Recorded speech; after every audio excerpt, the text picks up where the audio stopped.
যদি জীবনের প্রয়োজনে নিজেকে বদলে ফেলতে হয় তবে তাই করো।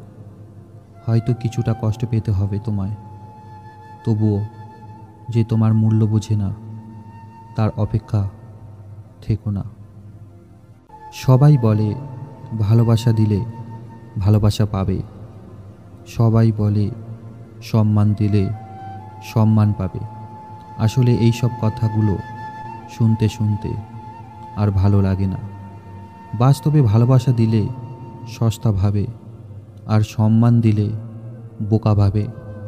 ভালোবাসা মানে শুধু দেহ বা রূপের আকর্ষণ নয়, ভালোবাসা মানে সম্মান, শ্রদ্ধা, বিশ্বাস ও ভরসা। কেউ যদি তোমাকে অবহেলা করে, দোষ তার নয়, দোষ নিজের। কারণ তুমি তার কাছ থেকে বেশি আশা করে ফেলেছ। যদি তুমি গরিব হও, তোমার নিজের আত্মীয়রাও তোমায় দেখে এড়িয়ে যাবে। আর যদি তুমি ধনী হও, তাহলে তোমার দূর সম্পর্কেও আত্মীয়রা রোজ দুবেলা তোমার খোঁজ নেবে।